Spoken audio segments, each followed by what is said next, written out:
Hello friends, आपका फिर से स्वागत है स्टडी रिसर्च सेंटर आरके पे। आज का टॉपिक है टॉप 10 करंट अफेयर्स। देखिए, हाल ही में किसे फिक्की के अध्यक्ष नामित किया है? तो बताइए। उदय शंकर जी को, उदय शंकर को।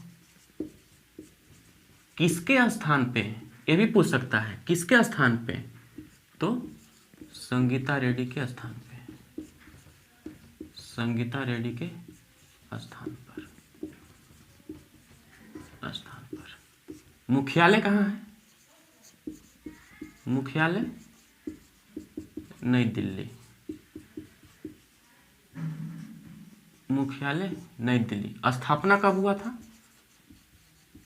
स्थापना 1927 में। किन लोगों ने स्थापना किया था? तो याद कीजिएगा, घनश्याम दास बिड़ला,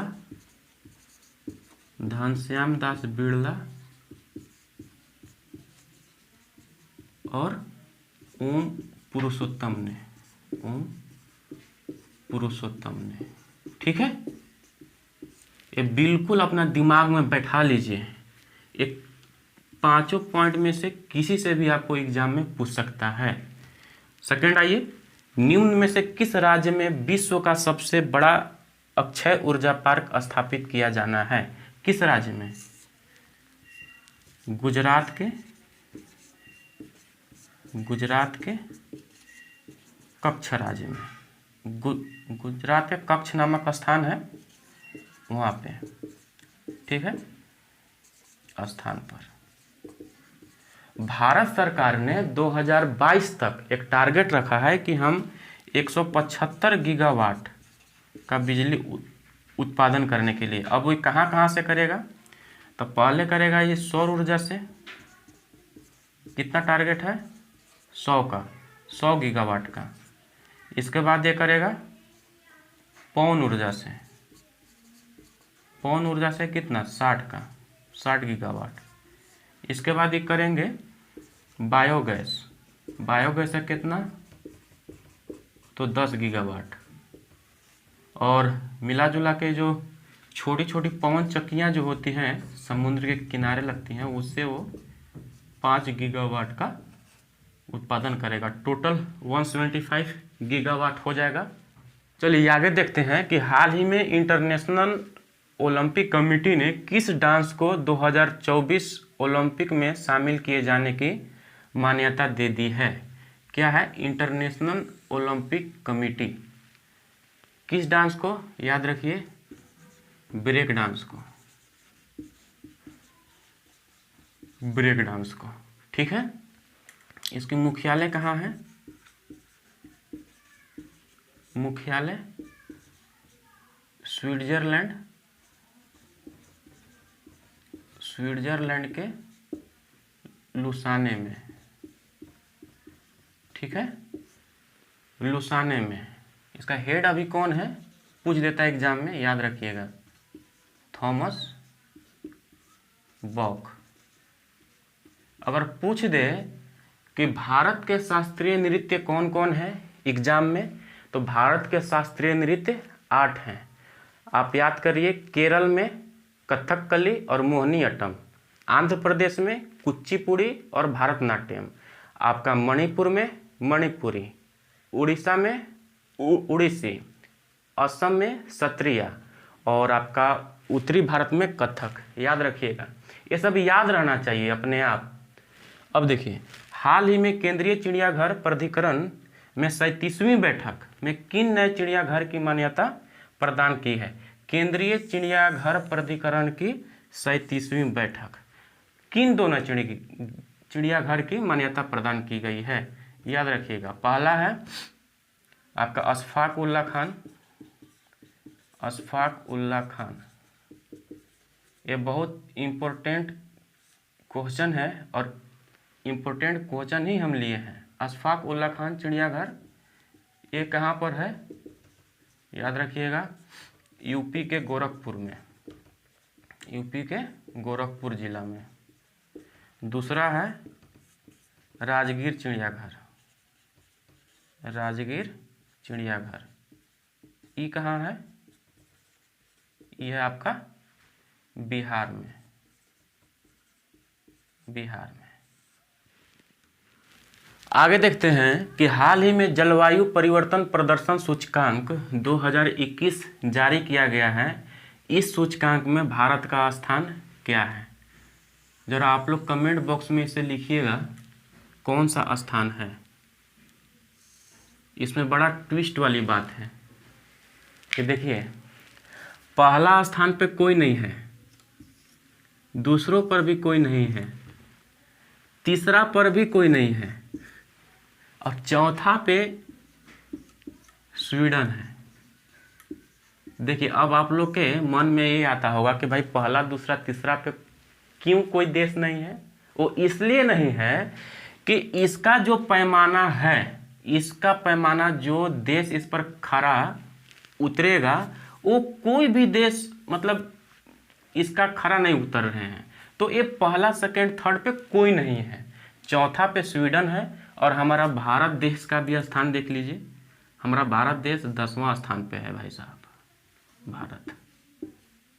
ठीक है, आगे देखते हैं। हाल ही में महिलाओं और बच्चों के जघन्य अपराध पर अंकुश लगाने के लिए किस राज्य के मंत्रिमंडल ने शक्ति कानून के प्रस्ताव के मंजूरी दिया है? किस राज्य सरकार ने? बताइएगा आप लोग भी, कमेंट बॉक्स में लिखिए। महाराष्ट्र सरकार ने, महाराष्ट्र सरकार। मुख्यमंत्री कौन है? आप लोग कमेंट बॉक्स में लिखिए। यहाँ का गृह मंत्री कौन है? अनिल देशमुख, अनिल देशमुख। अब इस कानून का थोड़ा जान लीजिए, शक्ति कानून का। शक्ति कानून का है कि जो 30 दिन में कोई भी अगर महिलाओं और बच्चों से कोई भी जघन्य अपराध करेगा, उसे 30 दिन में सारा मामला निपटाना होगा। 30 दिन में क्लियर करना होगा, सब रिजल्ट देना होगा कि जो अपराधी है उसे जेल में डाला जाए, क्लियर करना होगा। और दूसरी बात है कि इसी तरीके से एक आंध्र प्रदेश में कानून आया है जिसे दिशा कानून कहते हैं। वो अगर महिलाओं और बच्चों को अगर कोई भी अपराध से रिलेटेड है तो उसे 21 दिन में फांसी पर लटका दिया जाएगा। आंध्र प्रदेश के दिशा कानून में ये है। आगे देखते हैं कि हाल ही में किस भारतीय संस्था को संयुक्त राष्ट्र जनसंख्या पुरस्कार 2020 से सम्मानित किया गया है?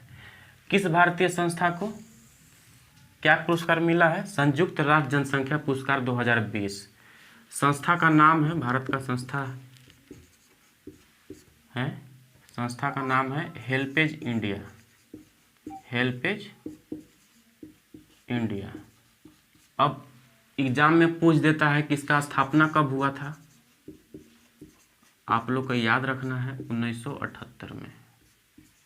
ठीक है, अब 1978 में मकसद भी पूछ देगा, उद्देश्य क्या है भाई? संस्था है तो उद्देश्य क्या है? जो भी असहाय बुजुर्ग लोग होंगे, असहाय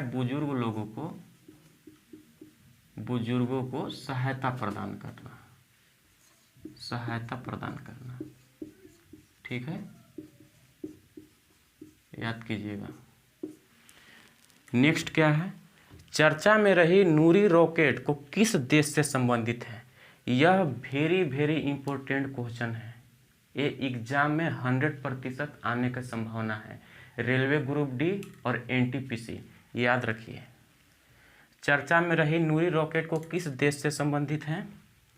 याद कीजिएगा, दक्षिणी कोरिया से, दक्षिणी कोरिया। और यह रॉकेट दक्षिणी कोरिया के पहली रॉकेट है, पहली रॉकेट है।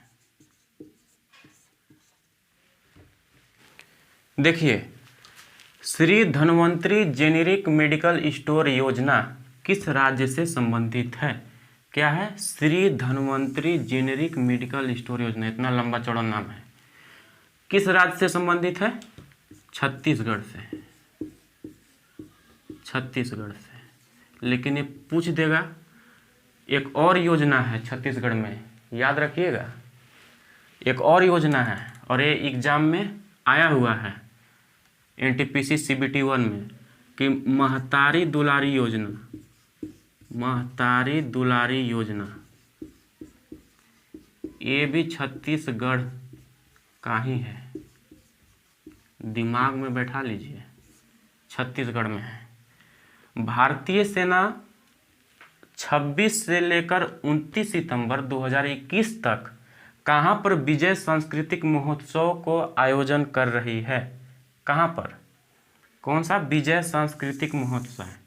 कब से कब तक? 26 सितंबर से लेकर 19 सितंबर 2021 तक कोलकाता में। कहाँ पे? कोलकाता में। अब भाई किस लिए? कुछ तो कारण होगा। तो 1971 में जो भारत पाकिस्तान युद्ध हुआ था, भारत पाकिस्तान युद्ध, उसी के 50 वर्ष पूरा होने के उपलक्ष्य में, 50 वर्ष पूरा होने के उपलक्ष्य में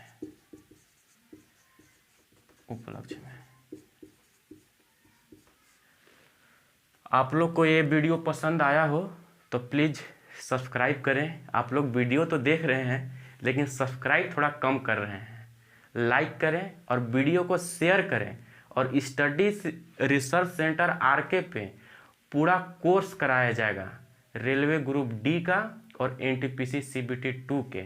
लगातार जुड़े रहिए। Thank you.